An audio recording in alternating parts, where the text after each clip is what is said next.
Monsieur Sy, vous avez donc dirigé dans une circonstance un peu exceptionnelle, je crois, l'université. Mais avant cela, pouvez-vous me dire ce que vous faisiez avant de prendre la direction de l'université? Monsieur le recteur, je voulais vous dire que c'est volontiers que j'ai accepté votre invitation parce que je pense que pour l'occasion des 30 années dont vous parliez, c'est un élément important, c'est une période importante.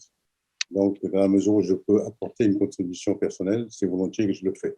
Vous m'avez demandé ce que je faisais avant de prendre la direction de l'université en décembre 2003. Sachant que vous étiez membre fondateur déjà de cette université. J'étais effectivement membre fondateur et comme on parle de quelques souvenirs, je voulais vous dire qu'avant d'être membre fondateur, je faisais partie du groupe de travail qui avait donc, si vous voulez, comme obligation, si j'ose dire, de mettre en place, de proposer en tout cas, la mise en place d'une nouvelle université dans le cadre de la francophonie. Je crois que c'était peut-être un détail, mais Non, c'est important. je peux dire que tout ça avait été fait vraiment avec, il faut le dire, la participation essentielle de l'Académie française. Et cela, je pense, parce que le secrétaire perpétuel de l'époque, Maurice Drouillon, était vraiment concerné par ce dossier, surtout qu'il en avait parlé déjà avant au président Senghor. Donc, rapidement, je veux dire que de 1971 à 1986, j'ai eu à diriger l'université Senghor. Pardon, je m'excuse, l'université de Dakar. C'est un lapsus. L'université de Dakar. Et effectivement, de 1971 à 1986, j'ai donc assumé effectivement les fonctions de recteur de l'université de Dakar, étant le premier recteur sénégalais qui a remplacé le dernier recteur français, parce que la tradition était que ce qu'on appelait la 18e université française, qui était l'université de Dakar, était dirigée par un recteur français. Elle s'appelait déjà l'université Cheikh Anta Diop à l'époque ou pas? Voilà, c'est pourquoi je me permets de faire ce petit historique. Donc, quand j'ai remplacé le recteur Tessier, qui est le dernier recteur donc, français, c'était encore l'université de Dakar. On ne parlait pas de Cheikh Anta Diop, on disait l'université de Dakar. Donc, j'ai été, moi, recteur de l'université de Dakar de 1971 à 1986. Et c'est après, effectivement, que pendant que j'étais recteur de l'université de Dakar, qu'il a été également amené à nommer, si vous voulez, l'université de Dakar, l'université Cheikh Anta Diop. Donc, j'ai fait la transition, si vous voulez. Et c'est aussi à ce titre-là que vous avez été mobilisé pour la création de l'université Senghor, alors? Voilà, c'est dans ce cadre-là. Sauf que, évidemment, pour l'université de Senghor, c'était autour des années 89. Et à l'époque, j'étais donc ministre de la Justice. Alors, ce que je veux dire, c'est que j'ai été donc ministre, j'ai été recteur de l'université de Dakar de 1971 à 1986, début 86.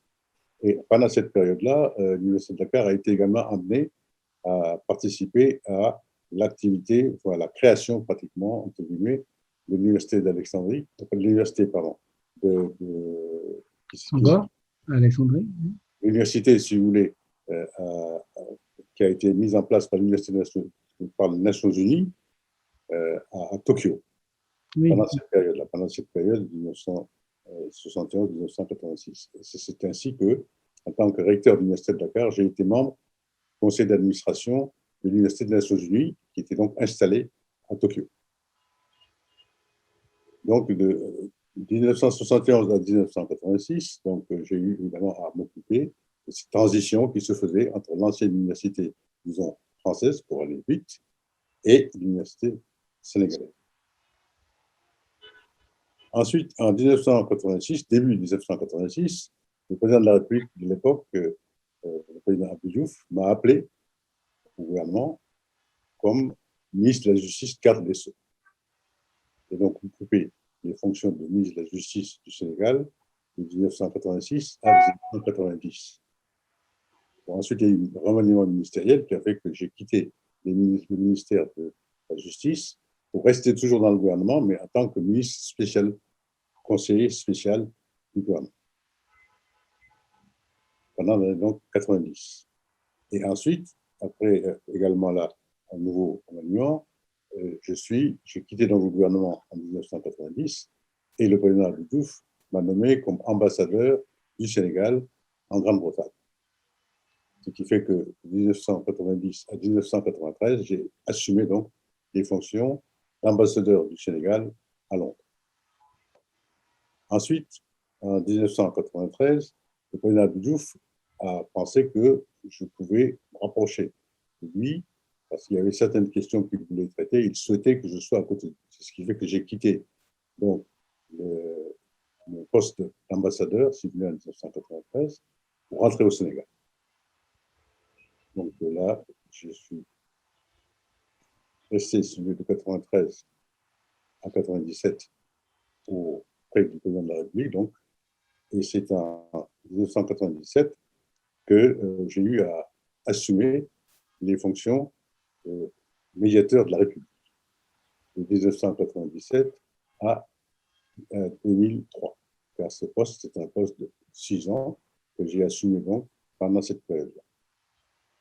Donc, au moment où j'étais, si vous voulez, nommé président en 1993, donc, si vous êtes mon président de l'Université Senghor, j'étais donc, si vous voulez.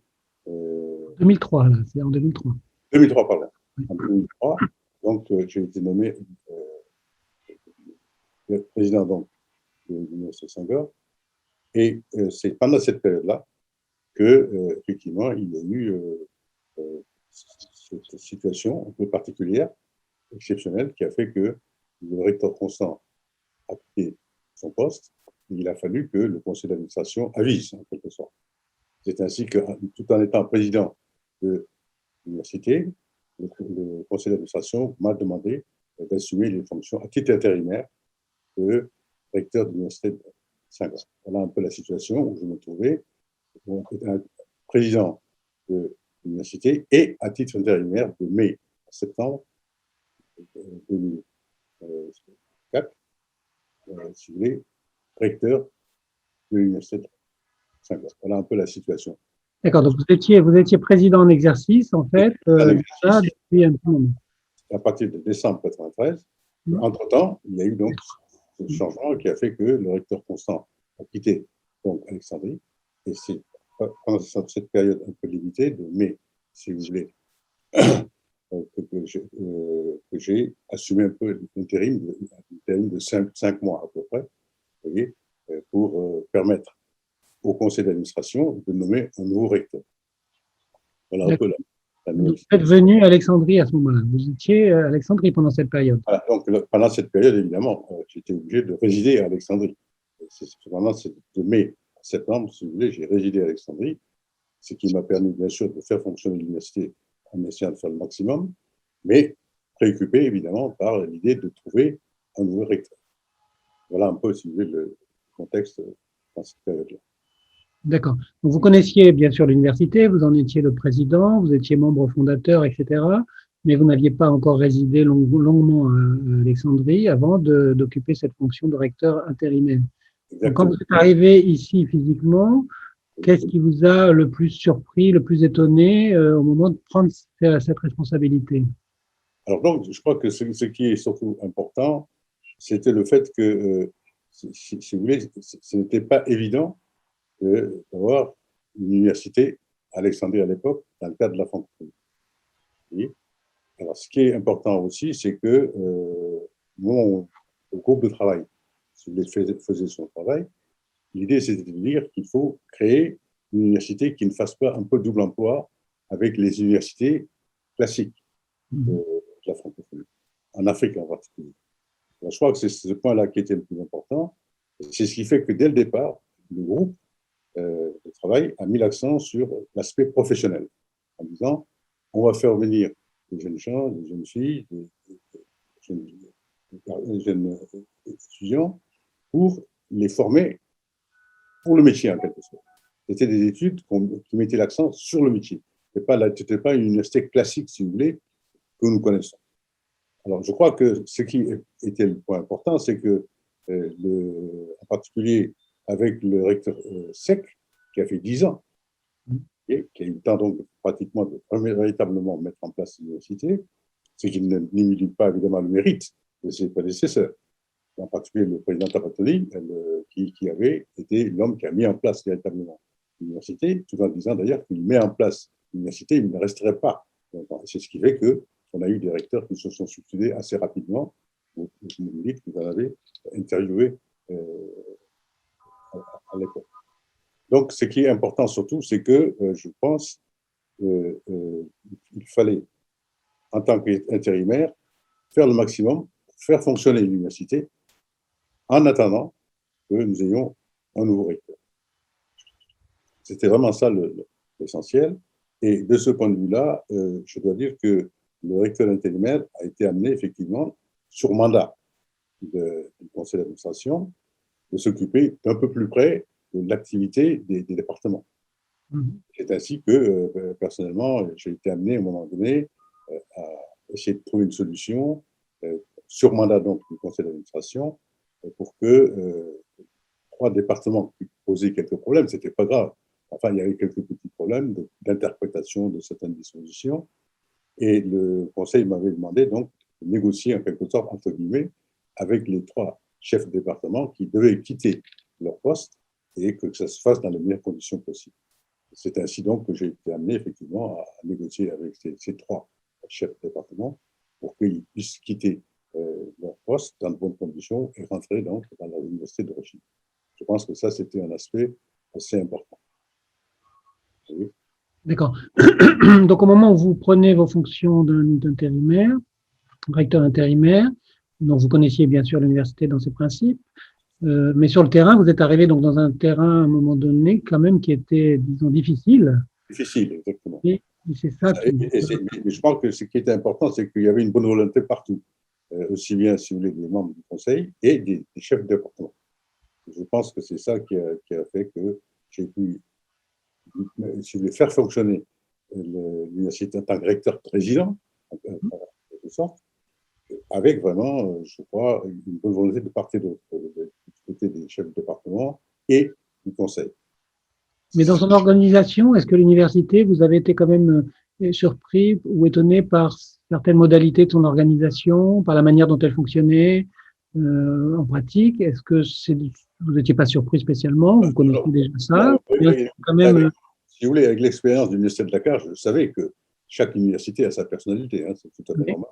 Donc, surtout pour une université qui démarrait, dans un contexte où justement il fallait pratiquement avoir une place dans le cadre de la francophonie, mais pour que également les universités africaines, en particulier, l'acceptent en quelque sorte. On ne le disait pas comme ça. Mais il y avait l'idée que qu'est-ce que c'est que cette nouvelle université qui s'installe à Alexandrie? Qu'est-ce qu'ils vont faire? Qu'est-ce qui va se passer? Je pense que de ce point de vue-là, effectivement, l'université Senghor a eu un rôle important, et même, j'allais dire, un rôle diplomatique pour se rapprocher, bien sûr, des universités qui fonctionnaient, mais surtout également pour se rapprocher de l'université d'Alexandrie, l'université égyptienne. Et je pense qu'il y a eu là un rôle important qu'il fallait jouer, et je crois que le conseil d'administration, véritablement, a joué un rôle important, et c'est ce qui fait que, personnellement, j'ai fait vraiment le maximum pour me rapprocher de l'université d'Alexandrie, donc l'université égyptienne.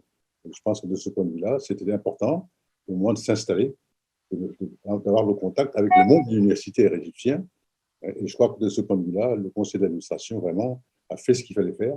De ce point de vue-là, nous avions nos collègues égyptiens, comme El Koshiri, par exemple, et bien entendu, il ne faut jamais l'oublier, Boutros Ghali, qui était évidemment assez loin, mais qui suivait de près ce qui se faisait à l'université Senghor. Et de ce point de vue-là, nos collègues égyptiens, membres donc, en particulier El Koshiri, membres du conseil d'administration, ont joué un rôle très important. D'accord, donc vous l'avez déjà un peu évoqué, mais alors si on s'attarde un petit peu sur les moments forts de votre mandat, qui est assez court, hein, vous l'avez dit, vous étiez en mode intérim, donc vous avez évoqué déjà la résolution d'un certain nombre de difficultés qui étaient en cours, le remplacement des chefs de département, le rapprochement avec l'université égyptienne. Et quels seraient les autres moments forts de votre période? Je crois que de ce point de vue-là, d'abord, évidemment, il fallait faire fonctionner l'université, c'est-à-dire que En particulier, de ce point de vue-là, il fallait que on puisse mettre en place les stages, par exemple, c'était important. Vous voyez. Et à ce moment-là, je pense que de ce point de vue-là aussi, il faut le dire, les choses se sont quand même passées assez bien, dans la mesure où on a pu faire ce qui était l'ordinaire, j'allais dire. Donc, les problèmes qu'il fallait régler, n'est-ce pas, par exemple, pour l'installation des étudiants, les problèmes d'assurance, maladie, etc., aussi bien pour les étudiants que pour le personnel. Donc, il y avait là un travail à faire en attendant d'avoir un nouveau recteur. Et de ce point de vue-là, je dois dire que le conseil d'administration a été vraiment très compréhensif, qui a permis donc au recteur intérimaire de pouvoir travailler dans les meilleures conditions possibles, en attendant, encore une fois, d'avoir le nouveau recteur qui, lui, s'installe. D'accord. Et justement, dans cette phase de recherche d'un nouveau recteur, est-ce que, enfin, quelle a été votre contribution, je dirais, personnelle à cette, est-ce que c'était dans la façon de recruter un nouveau recteur? Est-ce que c'était dans l'identification de personnes qui pourraient prendre la relève? Comment vous avez procédé? Voilà. Donc, je pense que le point important, effectivement, c'était qu'on était dans une période délicate, dans la mesure où on n'attendait pas, si vous voulez, qu'il y ait un intérim. Je crois que c'était ça le point important. Donc, je me suis préoccupé personnellement d'essayer de trouver un universitaire qui ait une certaine expérience déjà, si vous voulez, de la coopération. Heureusement, j'ai eu de la chance, si j'ose dire, de trouver quelqu'un qui avait fait, si vous voulez, de la coopération dans le cadre de la francophonie universitaire. Et de ce point de vue-là, il faut le dire, l'Université de Saint-Georges, je crois, a eu la chance de trouver quelqu'un comme le recteur Texier, qui avait donc déjà une expérience un peu de la coopération dans le cadre, encore une fois, de la francophonie. Vous voyez. Et à l'époque, je sais qu'il avait travaillé avec le recteur Guilly, par exemple. Vous voyez. Donc, je crois que de ce point de vue-là, le recteur Texier, véritablement, est apparu comme parmi les candidats possibles. Celui qui, je crois, avait une certaine expérience, encore une fois, de ce que c'est qu'une université dans le cadre de la francophonie. Et de ce point de vue-là, il a eu donc à faire 2 mandats.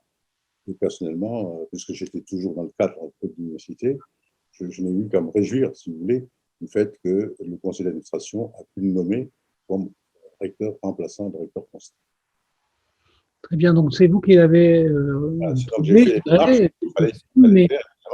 mais est-ce qu'il y a eu d'autres candidatures à ce moment-là ou bien c'est Donc, celle-là uniquement qui a été présentée au conseil? alors, donc, si vous voulez, il y avait je faisais des sondages, en quelque sorte, si j'ose dire, avec les éléments d'information que j'ai pu avoir. Mais c'est pourquoi je vous dis, personnellement, j'ai proposé vraiment au conseil le recteur Texier, justement, parce qu'il avait une certaine expérience, encore une fois, de ce qu'est la coopération dans le cadre de la francophonie, dans le cadre universitaire. Et de ce point de vue-là, je pense que, véritablement, le conseil d'administration a eu à faire ce choix-là, que je leur ai proposé, en tenant compte un peu de son cursus, en quelque sorte, et puis d'autres possibilités, évidemment, mais véritablement, d'après son cursus que j'avais vu, je me disais, il y a beaucoup de chances qu'il puisse s'adapter rapidement à la situation à laquelle il a été confronté, en quelque sorte. C'est pourquoi je dis que, personnellement, je crois que j'ai eu la chance d'avoir un homme qui, véritablement, a pu montrer qu'il était capable de remettre les choses en place. Oui, ce qu'il a fait, effectivement, c'était vraiment ce qu'il a fait. Revenons maintenant à la période où vous étiez ici. Quel souvenir marquant vous avez gardé de ce passage ici à Alexandrie en particulier? Je crois que vraiment le point important, c'était surtout le développement des départements. C'est ça qui me préoccupait le plus. Et je pense que c'est pourquoi, à l'époque, quand on m'a demandé de négocier un peu le départ, si vous voulez, chef de département en question, j'ai essayé de trouver des gens qui puissent véritablement faire fonctionner les départements. Et je crois que de ce point de vue-là, là également, on a trouvé des gens qui véritablement ont fait, je crois, de leur mieux pour faire fonctionner ces départements. Donc, mon idée, c'était vraiment de faire cet intérim-là, les mettre en place, faire en sorte que le nouveau recteur qui vient puisse, en quelque sorte, prendre en marche, si j'ose dire, le train en marche, et surtout travailler le plus rapidement possible et surtout avec le plus d'efficacité avec les chefs. Donc, de ce point de vue-là, je pense que, encore une fois, l'intérim a été vraiment un élément important de la continuation, encore une fois, de la vie de l'université. D'accord, mais dans votre expérience, je dirais personnelle à l'université ici ou à Alexandrie, qu'est-ce qui vous a marqué le plus? Quels souvenirs vous en gardez plus particulièrement? Est-ce que vous avez peut-être une anecdote à nous raconter justement? Oui, alors, donc, ce que je voulais surtout dire, c'est que comme membre fondateur, si vous voulez, ce qui me préoccupait, encore une fois, c'était que les départements se développent dans les meilleures conditions possibles. Je crois que c'était le point important. Et puis ensuite, surtout, l'idée que il fallait que l'université soit acceptée par les autres universités africaines. Je crois que c'était important. Et c'est pourquoi ce qui s'est passé après, personnellement, m'a réjoui quand j'ai vu que vous avez développé vraiment l'action en direction du CAMES, qui est quand même très important. Et personnellement, j'ai été, en tant que recteur de l'Université de Dakar, un membre du CAMES. Donc, je sais que c'était très important que l'Université de Senghor puisse, en quelque sorte, s'intégrer d'une certaine manière à ce phénomène important qu'est le CAMES, puisque c'est vraiment le conseil essentiel des universités africaines. Donc, je pense que de ce point de vue-là, c'était très important.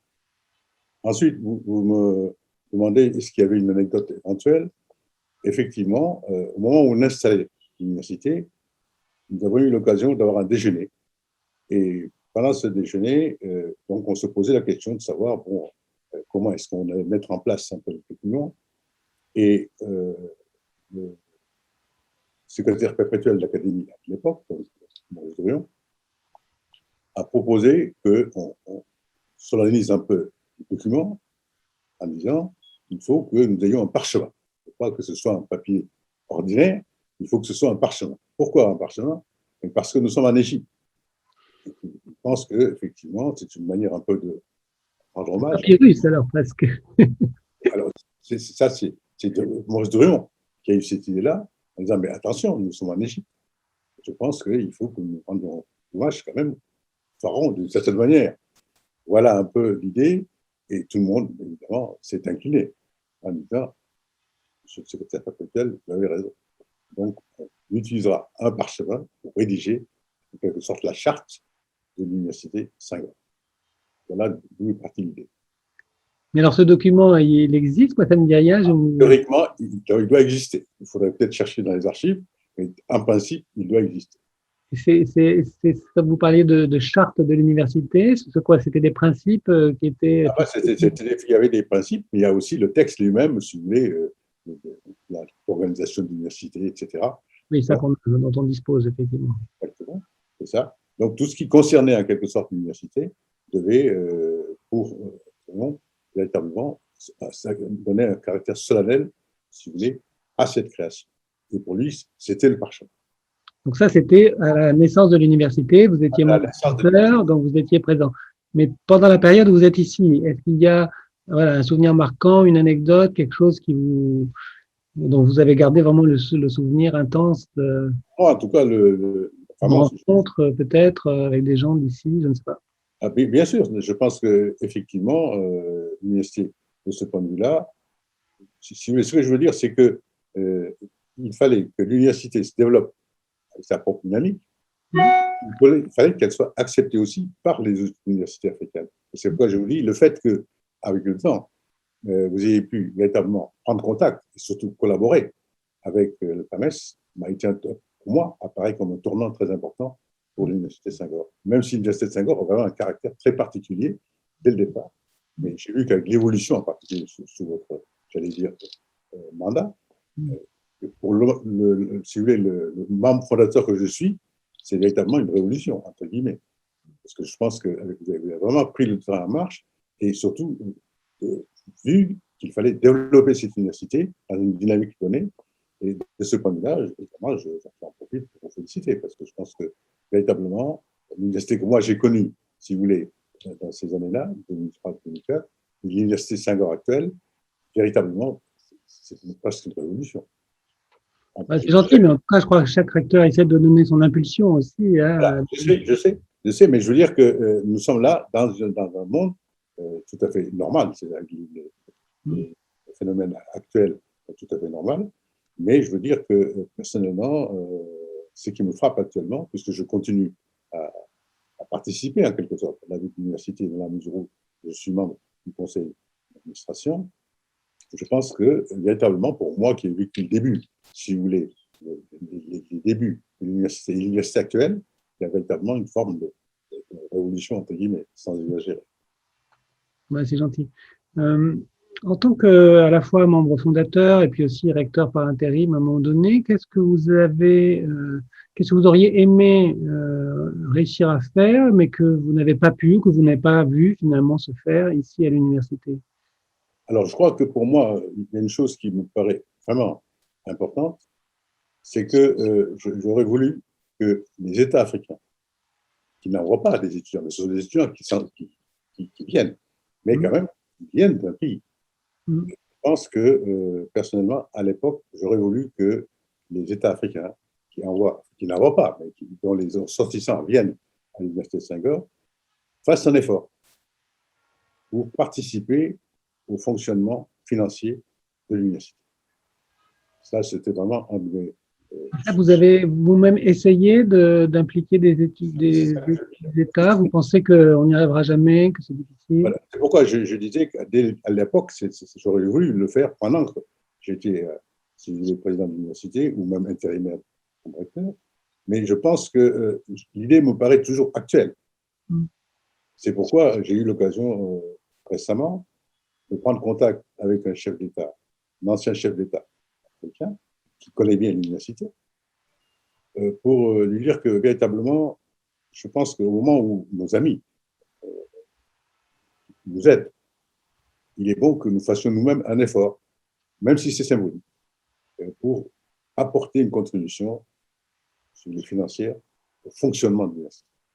Et je dois dire que personnellement, j'y avais pensé donc à l'époque, mais je continue à le penser.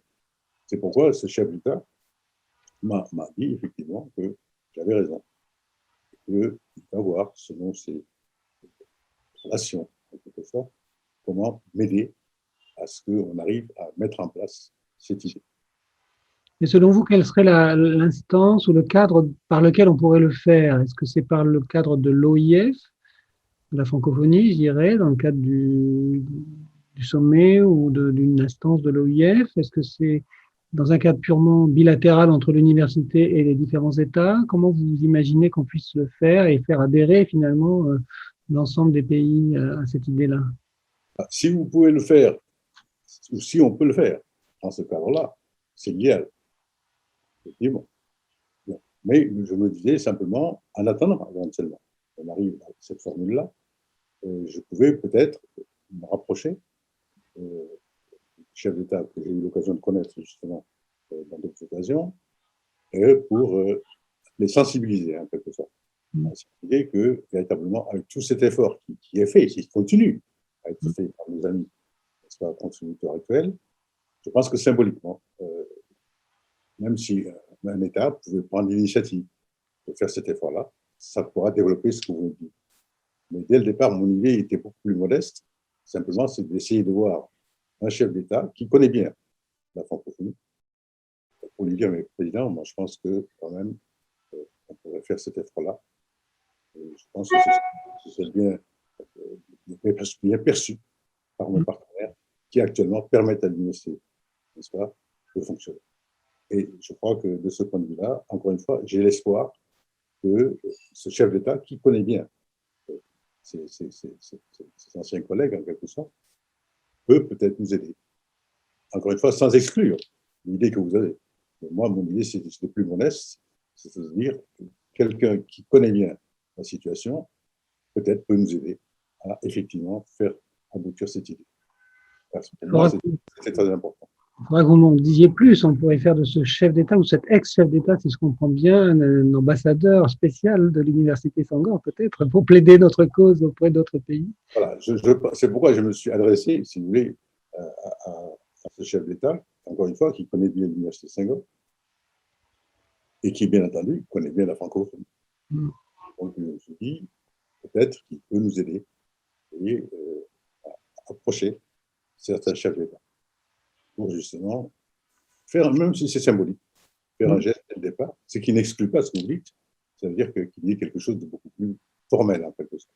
Mais ce n'est pas mauvais qu'un ou deux chefs d'État ils disent, bon, écoutez, l'université a beaucoup fait, n'est-ce pas, pour nos pays, nous rejoignons en quelque sorte. Dans cet effort important, eh bien, ce que sont nos amis français, suisses, belges, etc. C'est pourquoi je me dis, si un ou deux chefs d'État pouvaient lancer en quelque sorte le mouvement, rien n'empêche que ce que vous avez proposé de se développer réellement. Mais je suis plus modeste, si vous voulez. Non, mais en tout cas, on échangera vos informations pour voir comment on peut s'appuyer sur ça aussi pour aller dans cette direction. La dernière question tourne autour des liens que vous avez gardés. Alors, vous êtes toujours en lien avec l'université puisque vous êtes toujours membre du conseil d'administration, mais est-ce que vous avez gardé quelques liens avec des personnes qui ont travaillé ici, avec des étudiants qui sont passés par ici, par exemple? Voilà. Donc, je pense que pour ce qui concerne donc l'université, vous le savez, bien sûr, je suis toujours membre du conseil d'administration, mais surtout, j'ai remarqué que maintenant, il y a quelques étudiants sur Saint-Goard qui s'intéressent à d'autres universités quand ils ont terminé leur cursus en quelque sorte. Et c'est ainsi que j'ai été frappé, si vous voulez, par le fait que l'école des Chartes a été concernée. C'est ainsi que un ou deux étudiants m'ont approché en me disant vont faire tel cursus à l'école des Chartes et je les ai encouragés. Donc je pense que ça a été une bonne chose. Vous voyez ? Et c'est pourquoi, personnellement, je pense que je sais que vous avez maintenant une action commune, si j'ose dire, avec l'école des Chartes. Et je voudrais vous féliciter pour cet effort. Comme vous savez, j'ai été un des anciens élèves de l'école des Chartes. Et je considère que, donc, que si on pouvait développer effectivement des relations vraiment de travail avec l'école, ça peut être une bonne chose pour l'Université Saint-Goard. Alors, pour ce qui concerne maintenant les anciens étudiants, les alumni, comme on les appelle, j'ai des contacts avec les Sénégalais qui ont fait donc l'Université Saint-Goard, et quand ils font certaines manifestations, ils m'invitent. Donc, je les soutiens et je les encourage surtout, si vous voulez, à continuer leur action dans le cadre, justement, de leurs relations avec l'Université Saint-Goard. Oui, l'association sénégalaise est très active, hein, elle fait partie des associations les plus actives. Ce qui m'a frappé, c'est que l'association fait des manifestations, et à l'occasion de ces manifestations, en particulier l'année dernière, en 2020, j'ai eu l'occasion de participer à une de leurs manifestations qui avait été un très grand succès. Très bien, monsieur Si. Est-ce qu'il y a autre chose que vous voudriez ajouter, partager avec nous?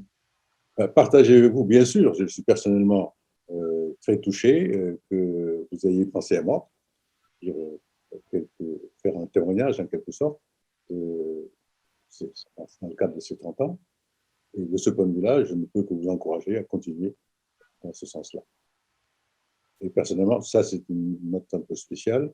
Je pense que il est bon que vous preniez vraiment très au sérieux vos relations avec l'École nationale des Chartes. Parce que vous allez rendre des services, j'en suis convaincu, à l'Université Saint-Goard.